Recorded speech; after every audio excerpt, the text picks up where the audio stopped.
dedicated in memory of Rabbanit Chana Rashka Bas Yosef Lev. This is the first yortzeit of Esther Porsche's mother, Aleh Shalom. She, along with her husband, Rabbi Gold, literally enriched the lives of hundreds and hundreds of people, their congregants, and so therefore we know and we hope that we can contribute to the Aliyat HaNeshama of Rebbetzin Gold. All right, let us begin. And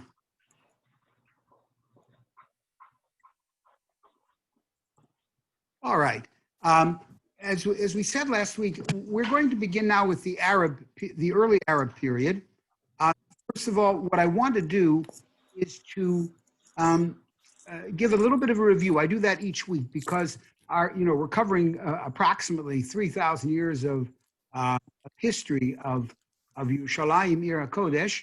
So we're going to just try to review a little bit regarding the periods, because when you go to Eretz Israel, and let's say you have a tour guide who says, well, this is from the Byzantine period, or this is from the Roman period, we want to have a little bit of an idea. We're going to go back only to the Roman period right now, which began in 63 BCE.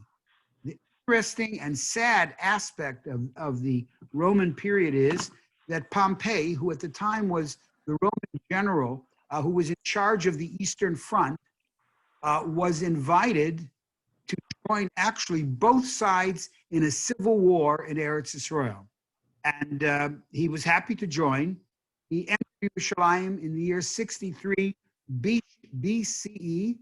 And from that moment, from 63 BCE until that glorious day, Koach Iyar, 28th of Iyar, in 1967, 57-27, Yerushalayim was liberated from the occupation forces of the Jordanian army. But until that time, there was no Jewish governmental structure in Yerushalayim. It was always controlled by different forces. From 63 BCE until until 325, under the pagan Roman domination. From 325 CE until 638, it was the Byzantine period of time. The Byzantines, as we mentioned in earlier shiurim, were the early Christians. And Constantine in 325 was the emperor of Rome, and he decided to adopt Christianity both for himself and to make it the officially recognized religion of the Roman Empire. And we said in earlier weeks that meant that many of the pagan structures and symbols were removed from Yerushalayim and Eretz Israel. In their place, churches were brought, or other religious structures. One of them is, I can indicate for you, let me see here. No, I just want to see. Okay, here we go. I just want to get my little pointer out. And one of them is located in the Christian, what is now called the Christian section. That's the Church of the Holy Sepulchre. In Christianity, that indicates that is the place where they believe that Jesus was executed, and their legend is that he rose from the dead. He died on Friday, rose on Sunday, and this, thus the Church of the Holy Sepulchre is built there. Now you know why this is called the Christian Quarter, because it has a great deal of significance to Christians of all forms. But there is, of course, the other Christian section. Both of these comprise the north and southwest part of the Ir Atikah, the walled city. This is the Armenian section, and their Christianity differs greatly from Christianity and practice of the West, Rome. But in either case, that is how it was dominated.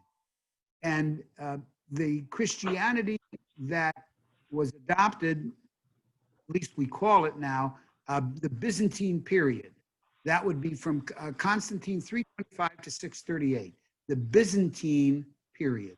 So when they say we found this vase, or we found this artifact in the archaeological digs in this area that dates back to the Byzantine period, you know that that's from 325 to 638. And also, of course, probably the most dominant and important place for us would be the Cardo, which we talked about last week. This is the exposed Cardo. And then, of course, there's a Cardo which is somewhat underground. And it, of course, is they knew about it. Our archaeologists knew about it from the famous Madaba map. Madaba, in Hebrew, it's Medva, and it is a sleepy little town in Jordan. And there they found it as a map, as a part of the mosaic on a church floor. So, and from that, the archaeologists learned a great deal. This is the Cardo. This is called the Valley Cardo because it goes into the Tyropian Valley.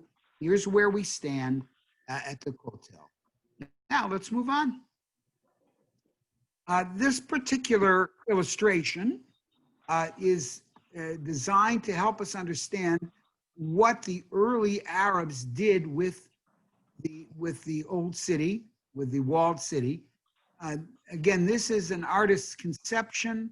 It is probably relatively accurate, but we have no way of knowing exactly, other than we have the base of these structures today in what was called the Ophel, just south of the southern wall of Harabait. Here's the Kotel right here. This is the Kotel that we stand at, women's section, men's section. Also, please note, right here is the artist's view that this is what we now call Barclays Gate. We spoke about Barclays Gate a couple of times, and in the time of the Mishnah, it was called Kiponos, Shar Kiponos. The Mishnah identifies it as one of 5 gates that surrounded the Temple Mount, not all Yerushalayim, the Temple Mount. You can see 2 here, the Hulda gates, and you can see one is here. This is Kiponos, is the 3rd. There's a gate called here the Tava Gate, which is the 4th. And actually on the eastern side, very near that place that we call Shar HaRachamim, which leads out into the Kidron Valley, which would be right here. That gate, it was identified in the time of Mishnayot as Shar Shushan, because very often the gates derive their name from principal cities to which they would lead. So we have Shar Shechem or Shar Damasek, which leads to the north, to the cities of the north, and Shushan Gate, was then called Shushan Gate, was the gate through which people would go to the east. Now, Yerushalayim has a very complicated relationship with Islam. By the way, anybody, please, if you'd like, because I have no way of knowing exactly, who's, if you have a question, so please feel free to just break in, turn your microphone on, and then remember to turn it off afterwards. But if you have a question or a comment, it's a complicated relationship that Islam has with Yerushalayim. In the first place, Muhammad, or let's say, put it this way, Yerushalayim is not mentioned anywhere in the Quran. Not that I'm an expert on the Quran. I've read, but I certainly am by no means an expert. But everyone seems to agree that the name Yerushalayim or Al-Quds is not explicitly mentioned anywhere in the Quran. That in itself does not mean that it doesn't have religious significance to Arabs. I like to point out that nobody can tell us what is holy to us. To us, it's holy, period.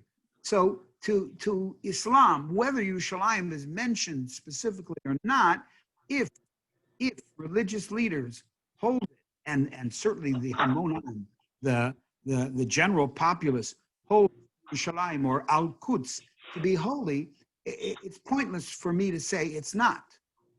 But there are certain things that we certainly recognize. Question?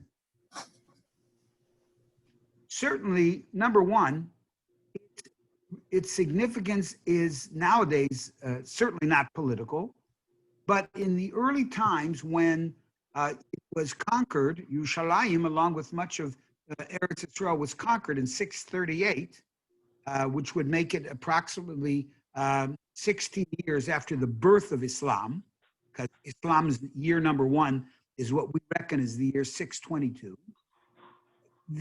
The Arabs or the Muslims took over this Temple Mount, and that's what we're going to focus on. Somewhere in the in the 7th century, not early, but the 7th century, this structure was built on Har Bayit, literally where the Beit HaMikdash itself was placed. This is called the Kippat HaSela. It's called the Dome of the Rock. Originally, it was not intended to be a mosque. It was intended to be a memorial. And even today, while it is probably absolutely the most impressive structure on Har Bayit, it is not the most sacred, or certainly not the place where thousands of Muslims come to pray on Fridays and various religious holidays in the Islam calendar. That is what, yes, I missed what you said it was originally meant to be, because somebody else is not muted, and there was a noise exactly when you said what it was meant to be. No problem. Please mute. Just check to see if you're muted, whoever you are. Yes, this originally was a memorial from the Umayyad dynasty. The Umayyad dynasty was among the very first and early Muslim rulers. I'm not sure whether it was made in memory of his wife or some other figure, but it wasn't intended originally to be a mosque, but a memorial. The Arabic word for mosque is masjid. Masjid.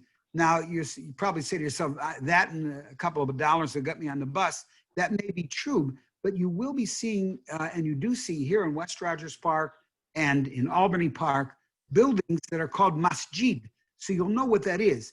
The word masjid is a Semitic word shared with our own Hebrew. In Hebrew, mosque is a misgad, from the Hebrew word sagod. And that means to bow down. And of course, that seems to be the central aspect of Islamic prayer. But the place where Muslims daven, where they pray, is this structure called the Al-Aqsa Mosque. We're going to talk a moment or two about its origin, the origin of the name. First of all, I'm going to move down to this complex here, so you'll see that we're going to come back to that. Here, from the air, you can see we have this is the Kippat HaSela, the Dome of the Rock. Very impressive, and everybody realized very impressive. From our standpoint, it's pretty sad, unfortunately, that it's become a symbol of Yerushalayim. It certainly dominates up until the building of the Chorva synagogue. It certainly dominated Har Bayit and the old city. Here is the Al-Aqsa Mosque. We're going to spend a moment or two right now and talk about it.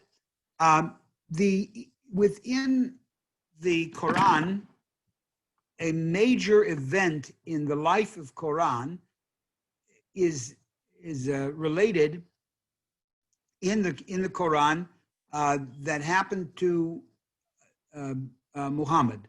The word Muhammad is like Chemed, beloved or sweet. That's how they see him, Muhammad. And it doesn't say he went to Yerushalayim, but he went on what is called in the Quran, the night ride. He went on a night ride, and he went to the farthest point of the night ride was Yerushalayim. It doesn't say it there, But they also have, lahavdil elef alfei avdalot, they have a Torah Shebaal Peh as well. Their Torah Shebaal Peh, or their oral interpretation of things was that he came to the furthest point of his journey. It's known as the night journey.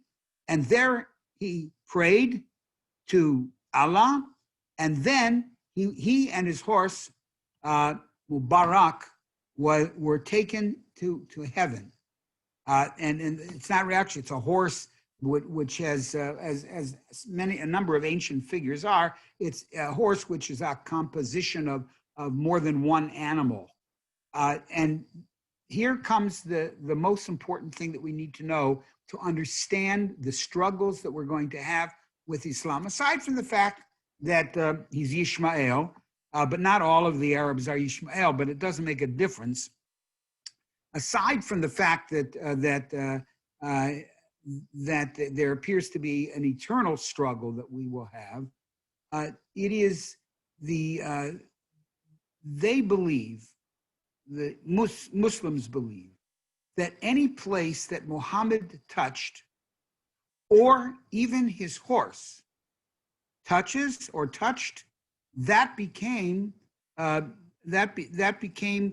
the ownership of Islam.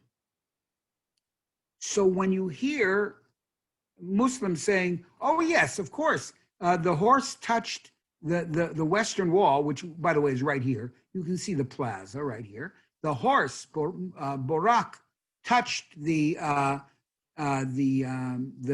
wall. Therefore, he was koneh it. He actually acquired it for Islam. And here comes the key that Muslims believe. I don't know whether all Muslims believe it, but certainly a significant number believe that they are waqf. In English, we write it W-A-K-F, waqf. They are trustees of the land that was acquired through and by Muhammad. They are the trustees. They can't give any of it up or compromise, even if they want to. Therein is the difficulty that we have. I'm not even talking about the Arab temperament or things of that, or disposition. I'm not even talking about that. There is, certainly among significant numbers of Muslims, this belief that whatever Muhammad touched, and even though it doesn't say that he touched anything in Yerushalayim, their oral law or their commentary says that in fact he did. That's why this mosque is here, Al-Aqsa. He was koneh, he acquired it for all Islam, and every Muslim is a trustee. That's part of their responsibility to protect these sites. That's why compromise is going to be very, very, very hard. They're going to have to give in on something if there's even going to be a compromise. I don't want to even get into that. That's a political issue, which perhaps we can talk about it at the very end, and we can maybe have a discussion. Now, how did it get the name Al-Aqsa?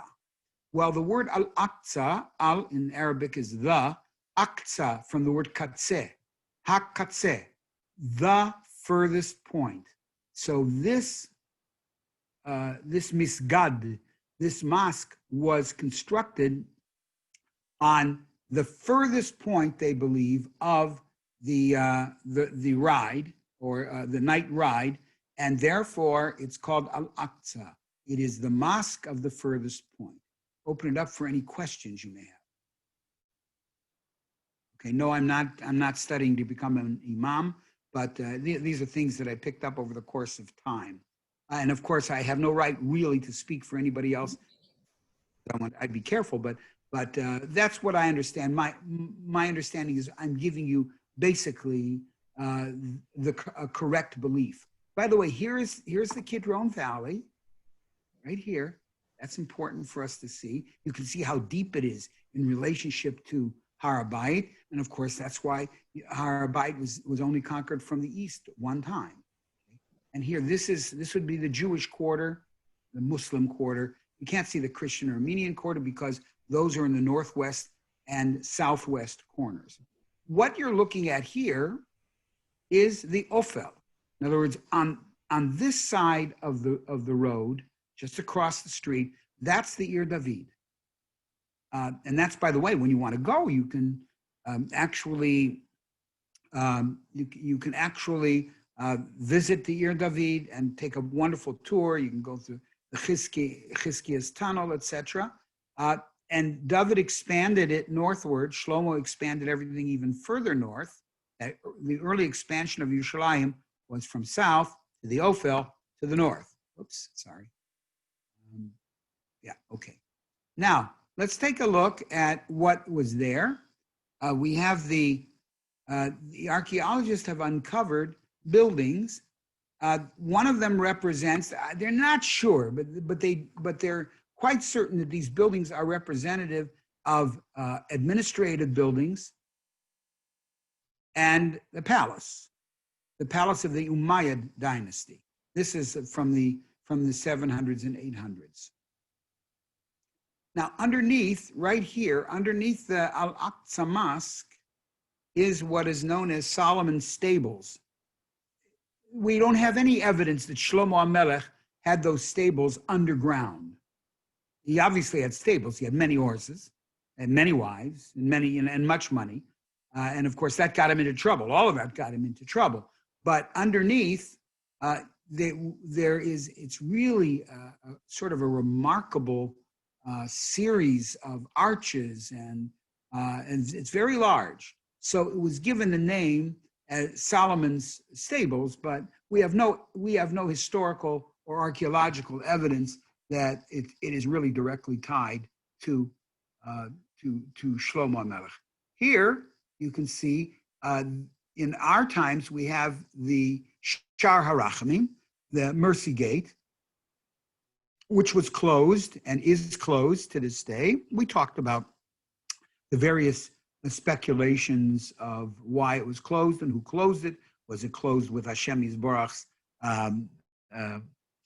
complete approval because the Shekhinah went out through that arch closest to the Har HaBayit, and therefore close to the Beit HaMikdash, and therefore the Shekhinah will return, and therefore it's closed because you don't want people wandering in and out of such a sacred, among the most sacred of all places.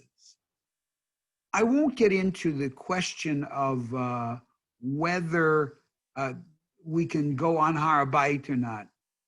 Poskim far greater than I have discussed it. Most of them, it appears the majority opinion is that we should not go on Har HaBayit. However, there are some very big poskim, including Rav Tendler and others, who regularly go on Har HaBayit, claiming that they know exactly where they can or where they cannot go. Everybody agrees you don't go on the Makom HaMikdash, but there are poskim who say you can, and not only you can, in a time when Har HaBayit is threatened, so it's especially important to set Jewish feet and Jewish presence on Har HaBayit, aside from the Chayalim, who are always there. May Hashem protect them from all of the violence and the difficulty. And they are not only Jewish Chayalim, and of course we hope to protect the others as well.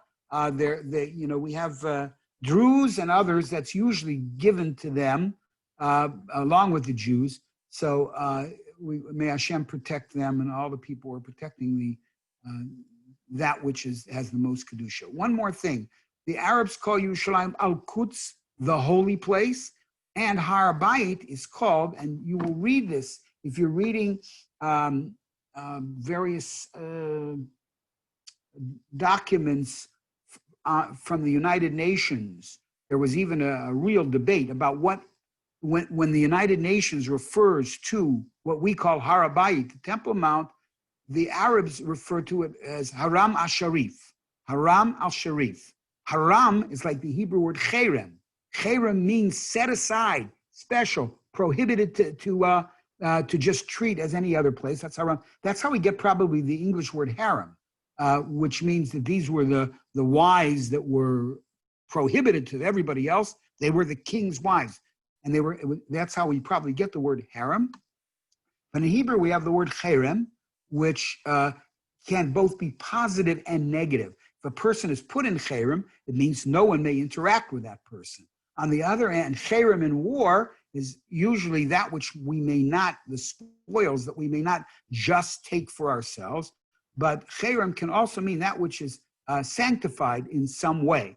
So sharif is, I believe the English word sheriff comes from there. My friend Donnie may tell me one way or the other, I'm not sure, but the word sharif, I believe, means noble. And of course, the sheriff in early times was a nobleman.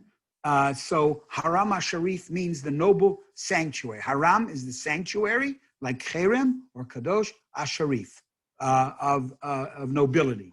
So that takes us, that's our tour of Har HaBayit from a Muslim perspective. Also, they believe, archaeologists, one more thing, the archaeologists believe they have uncovered actually the remnant of a Beit Knesset. Now, whether this is it or not, we're not sure. But of course, whatever they uncovered was pretty much torn almost to the ground level.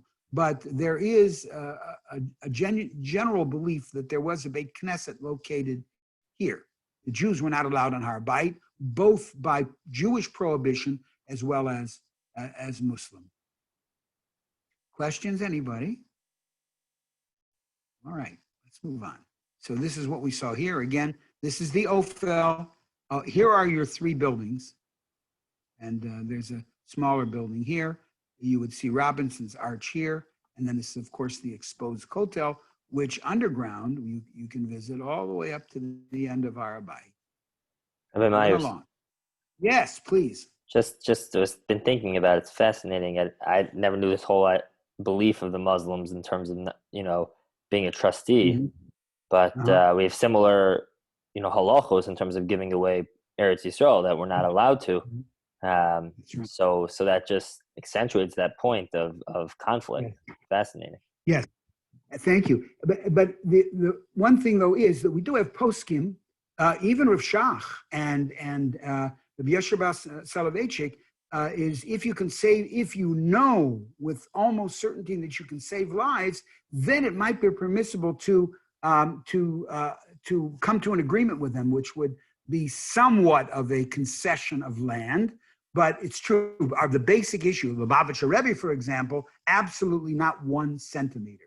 So, but yes, but most poskim would, of course, all of us would prefer that we don't have to compromise.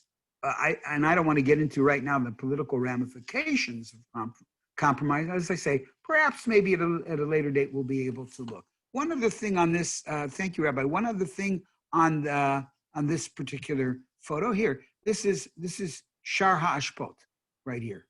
This is one of 2 gates on the south. At a later date, the second, I believe the second or the last session that we have, we're going to explore the origin of the gates and the 7 gates that are open. We've already discussed Shar HaRachamim and their names. Their names are fascinating because the Arabs have one name for them and we have another name for them. And as I've mentioned before, in Eretz Yisrael, people very often rely on Arab names because they've maintained a certain degree of authenticity and they help to confirm things that we think. All right, now the early Arab period lasted from 638 in Yerushalayim till 1099. So it's not an income tax form. I mean, this is when Yerushalayim fell to the Crusader armies. 1099. They started the Crusades in 1096, and it culminated in not only the conquest of Yerushalayim, but the destruction and absolute slaughter of Jews, Muslims, and this is shall we say, the pattern of Yerushalayim. When the Christians were there, the Jews were out and the Muslims were out. When the Muslims were there and they controlled it, then Jews and Christians were out. But Jews were always out. That's what we have to understand. From the year 63 BCE until that glorious day, Koach Iyar, Tafshin Chav Zayin, 5727, until that day, no Jew ruled in Yerushalayim Kodesh. Okay. Now we're going to explore, we're not going to spend a lot of time in the Crusader period because there's not that much for us to see, but let's take a look at yet another image. Notice, of course, and one of the things I'm hoping you're getting is when you look at this, you know automatically pretty much where we are. This is Harabait, Western. This is called the Upper City. Remember the Christian quarter and the Armenian quarter today. Herod's fortress or the citadel has lasted throughout, but it took different forms. It has many different aspects to it. Among them, Crusader aspects. Among them, Roman aspects. So when you enter Shar Yafo right here, this building, you can't miss it. Just go around the building, make a right-hand turn, and you've got 2 or 3 hours of fun there, and a lot of stairs to climb if you'd like. You don't have to. Now, the Romans, of course, during their period, divided Yerushalayim into quadrants. That has maintained. That's been maintained. The quadrants. As I mentioned in last week's discussion, at the time of the Romans, the 10th Legion was here, kept right here. That's where they were, right near Arabite. But now we're looking at a period much later, the Crusader period of about 1100, 1099. And as you might expect, what happens is those structures which were dedicated to Islam, certainly anything that was left for Jews, those were either destroyed or transformed into a church. Now, we see this, by the way, in Turkey within the last month. There is a place of prayer called Hagia Sophia, which means the prayer of wisdom, or the place of wisdom, holy place of wisdom in Turkey. For years, it was Christian. Now the Turks, under the rule of the Erdogan government, has transformed it back into a mosque. And at times it was a mosque, at times it was a church. Now it's a mosque again. So that type of behavior is alive even today. You can see here the Jews at this time in the 1100s were relegated up here, not here. That's where we are now. But they were relegated up here.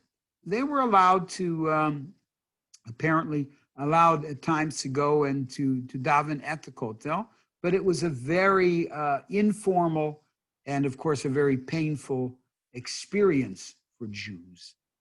If you recall, we said that the Christians did not want Jews to be able to pray, and of course now we know that the Muslims will not allow us to pray on Harabait either. Christian quarter here, and of course that becomes even more significant right here. Now let's take a look at another symbol. Not only is the Dome of the Rock a symbol, but so is this what people call Migdal David. It's not Migdal David. Of course it's not. First of all, David HaMelech, Migdal David, I'll go back one, is located right here. It's located within the Herodian complex, the citadel on the south end.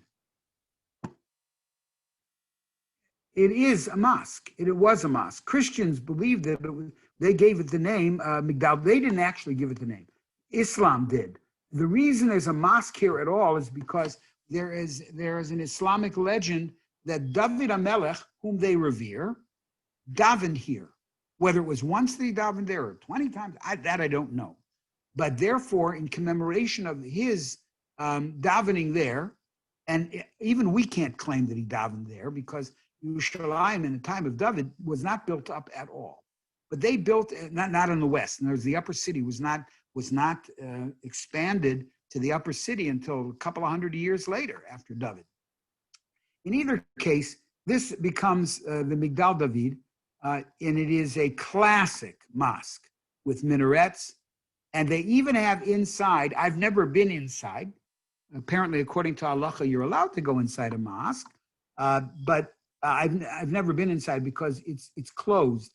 But there is a mosque here. There are many small mosques in the old city. We talked about that when we talked about Barclays Gate and also Shahar Rachamim, that on the inside of Shahar Rachamim, there's a mosque also. Here also there was a mosque, but now this is too fragile.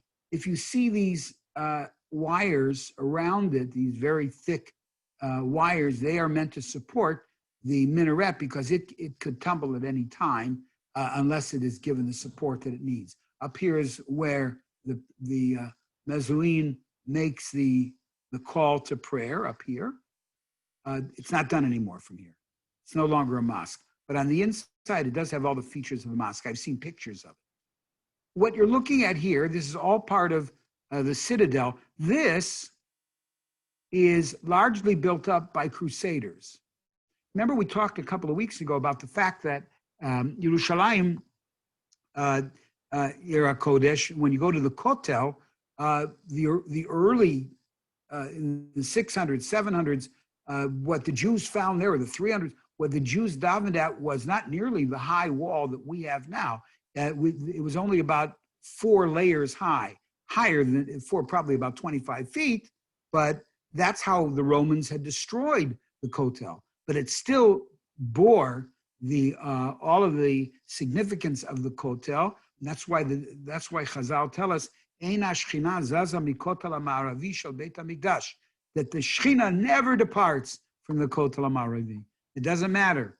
But then eventually, during the early Arab period, the Umayyad period, they built up 4 more layers, and then in subsequent periods, it was built to the height that we have now. So this is from the Crusader time. It bears all of the evidence of Crusader building here.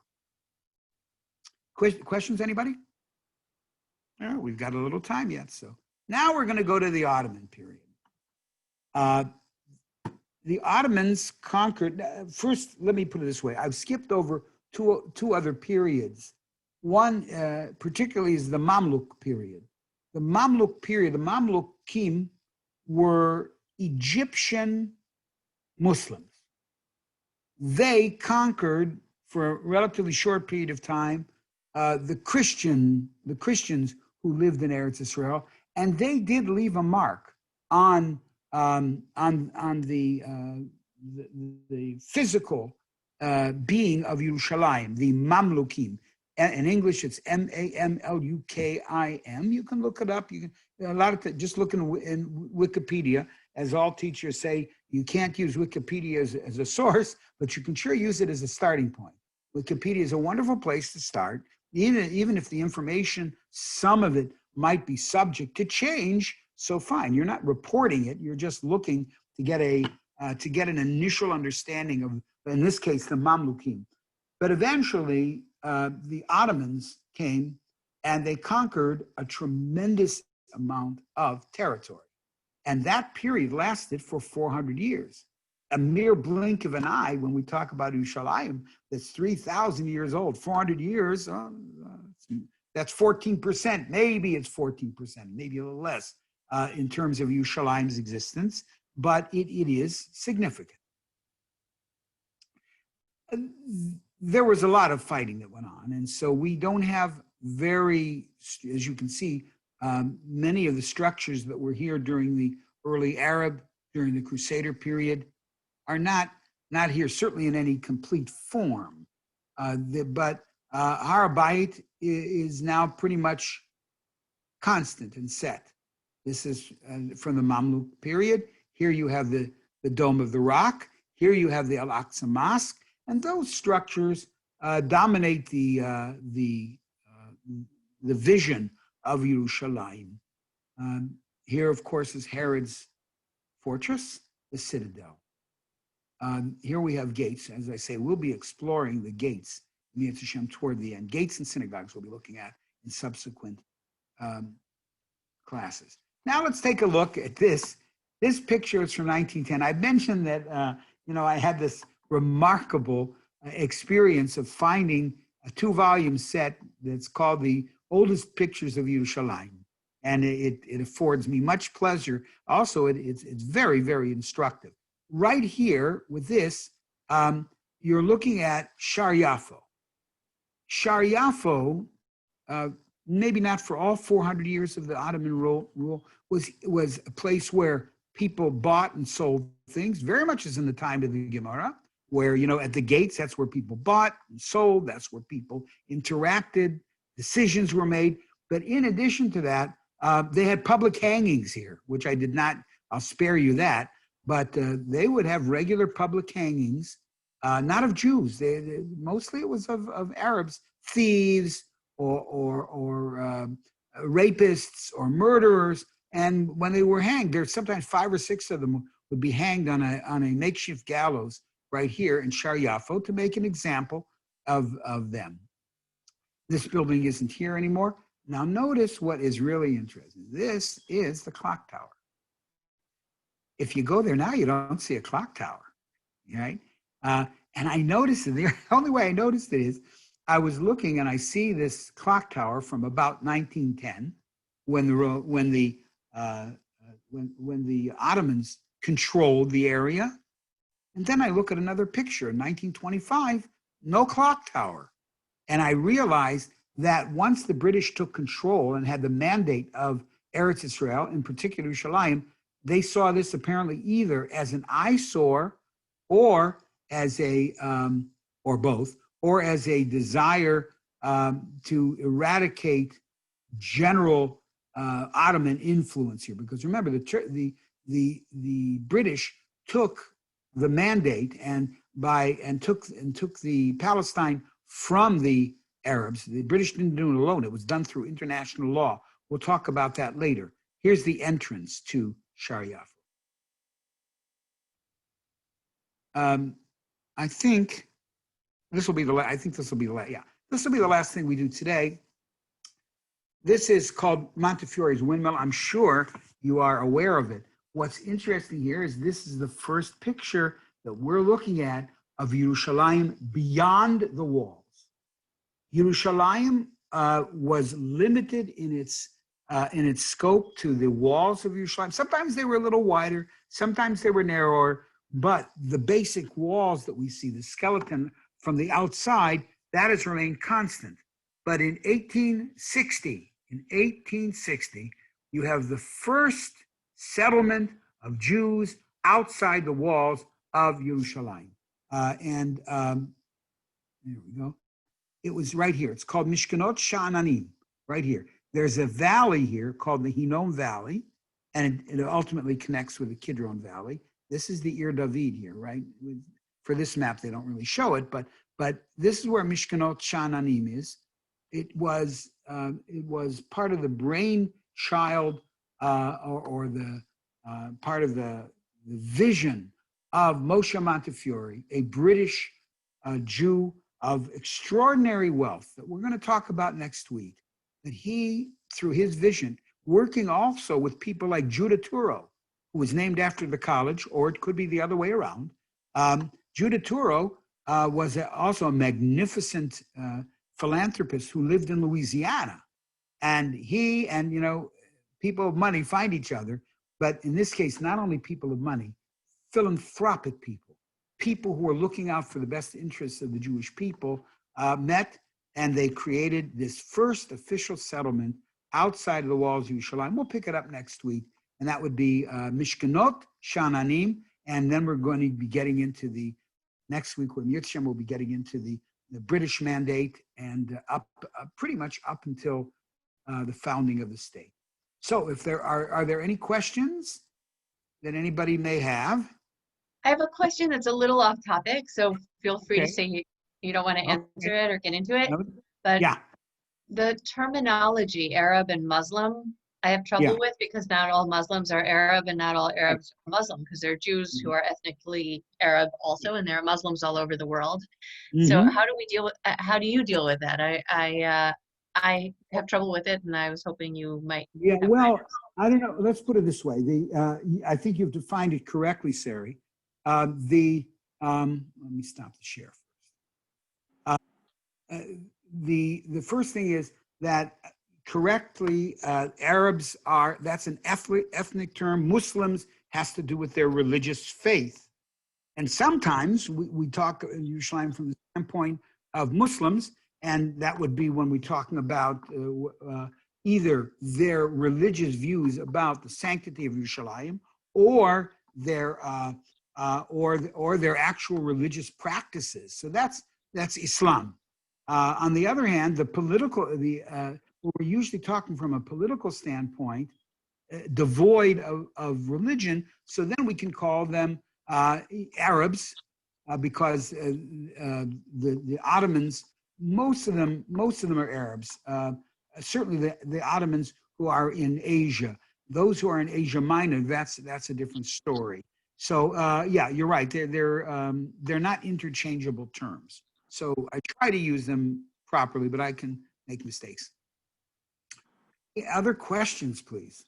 I have one question. Why did you say that we could, as Jews, halachically, we could go into a mosque, but we are not allowed, it's my understanding, to go into a church? They're both Yes. religious. Well, okay. Well, let me talk as a non-posek.